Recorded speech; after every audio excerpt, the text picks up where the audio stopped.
Hey guys, Virgin Vinyl with you again today. Sorry I missed yesterday, but it was a shit show of a day and I just didn't have time to make a video, and also I didn't really feel like it because, well, I won't go into the reasons why. I'll just to say, or all the details, but I'll just to say that, like, I got a call from my ex-wife in around 3 o'clock, around 3:30 yesterday, to say, oh, you has our son come to your house or called you?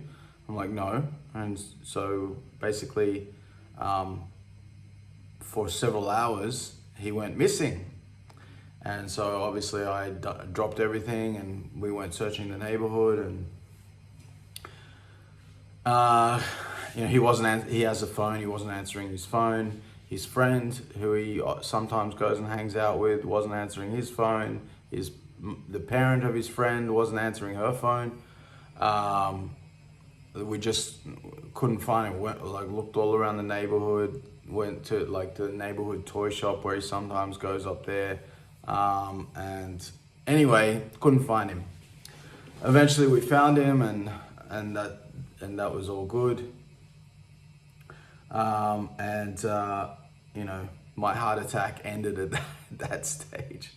So by the time we finished with all of that and dealt with all of that, the last thing I wanted to do was talk about records. But thank God that was all okay. Everything was all right. He was fine. And so today I'm going to make up for that and show you this guy right here, Difficult to Cure by Rainbow. So this is like the Joe Lyn Turner era of the band, after Graham Bonnet had left, and after the Down to Earth album, which I've shown already on this channel, which is a fantastic album. Let me take it out of the plastic there so we can get less of that reflection, hopefully. Something like that, maybe. I don't know. It's a little bit there, but I think that's about like that. It's about as good as I can get it. First thing I want to say about this album is that, like, the artwork of this album, I always found it really scary, like it's like this intimidating fucking doctors here. And the whole there's on the back there, looking down, sort of fairly menacing.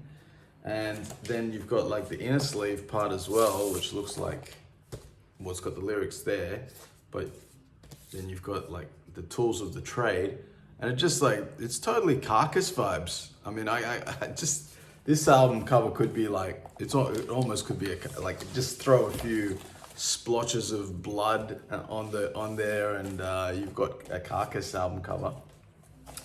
But it's, of course, musically, it's nothing like Carcass.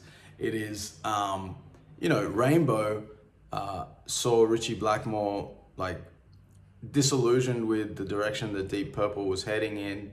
In his opinion, it was getting too funky, too straying away from rock and roll, from heavy rock, from hard rock.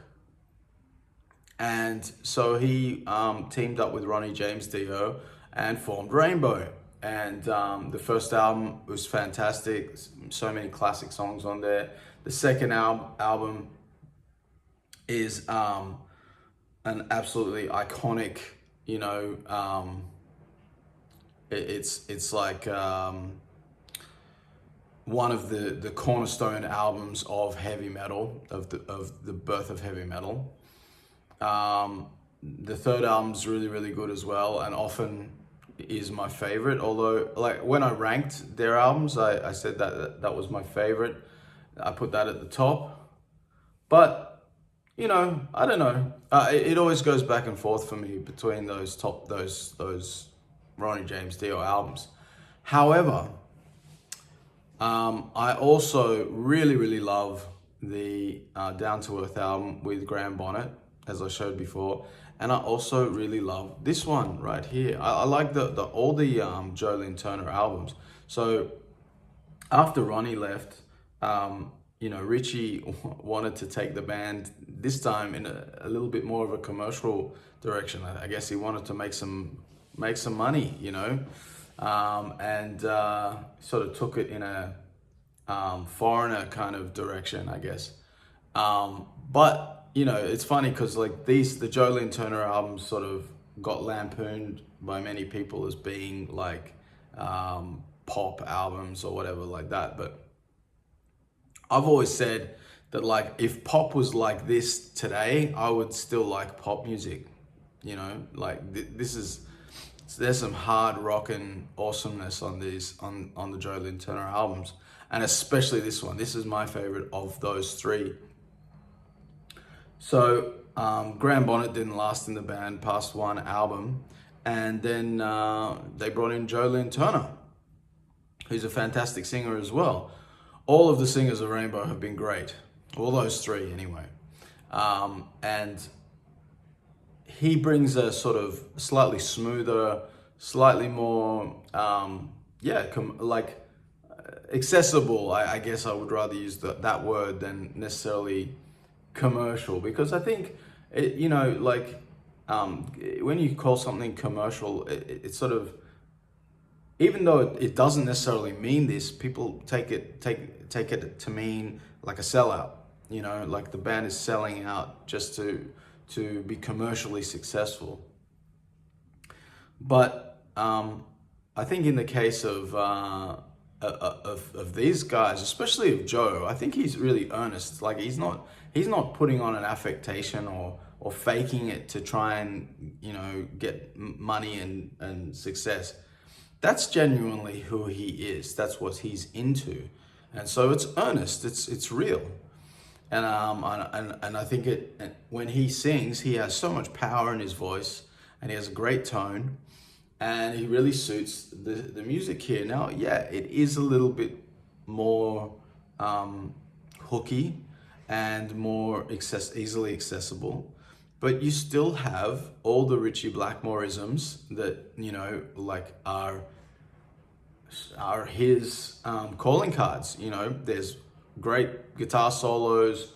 He's got these really cool mid sections that sort of go off in sort of neoclassical almost avenues, and great like powerful keyboard and guitar interplays and all that stuff that you would expect from Rainbow and from Ritchie Blackmore, even in Deep Purple.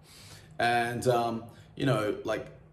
there's so many good songs on this thing. I mean, I know some people complain about I Surrender. I think it's a great song. It's a great, catchy pop song that rocks, man. I mean, that's what I'm saying. Like, it's pop. Yeah, it's poppy, sure. But it's good pop. It's great, hard rockin' pop. I mean, just because something is catchy and accessible doesn't make it automatically bad, in my opinion. And, I Surrender is like got a great hook. It's got this awesome midsection to it. It's killer. It's absolutely killer. The Spotlight Kid, I named my other channel, was originally called The Spotlight Kid.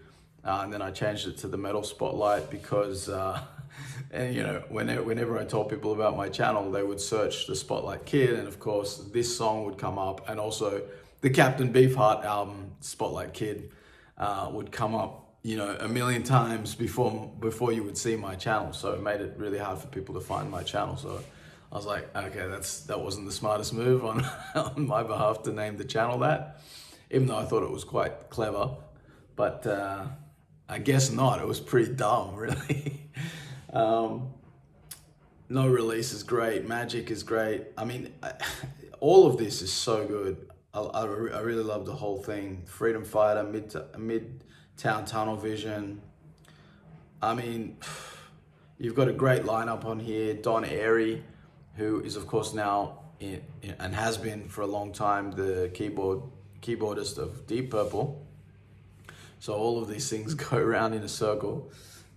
You've got the great Roger Glover, who is of course also from Deep Purple and also went back to Deep Purple after this. You've got Bob Rondinelli on drums, and of course the great Joe Lyn Turner on vocals, delivering up an awesome performance. I really like the way this album sounds. It's rockin'. It's a rockin' album. It's badass. I love it. You've got these scary doctors on the front, hard rockin', you know, like hard rock, pop metal, or whatever you want to fucking call it inside.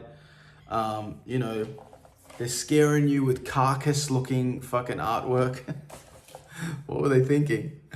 But I love it. I love everything about this thing. Look at those scary ass doctors there. What else can I say about this album? I think I already said this is my favorite one of the Joe Lyn Turner albums. I know some people prefer what was it called? Straight Between the Eyes? What's it fucking... I always mental blank as soon as I hit record, I always forget all the shit that I know. It's so annoying. Fucking hell. Too many drugs when I was younger, I think. Don't do drugs, kids. But, you know, I think really if you're someone who sort of slept on these albums for whatever reason, like if you like Rainbow and you haven't really explored the Joe Lyn Turner stuff, then you're really missing out. And for younger fans, you know, who might be watching this, well, I don't think there's any young people watching this. I think all of you are like my age or older, but looking at the demographics of these videos, I guess all this music is fucking dying out. But I really hope if anybody young stumbles across this fucking video and you're exploring Rainbow and you like that fucking, you know, proto-metal early stuff with Ronnie James Dio, don't be afraid to check out the Joe Lyn Turner stuff and don't listen to the naysayers. There's some great music in here and it's hard rocking and it's fun. It's a little bit more fun, that's all. It's like the darkness is a little bit less darkness and a little bit more fun, but you've still got like all the great playing, some really cool ideas, some really cool hooks, and it's a great album. Anyway, guys, that's it for today. Please hit the subscribe button. Let me know what's your favorite Rainbow album, your favorite Joe Lyn Turner Rainbow album. And hopefully I'll see you tomorrow if my son doesn't go missing again. Cheeky little fella. All right, see you guys.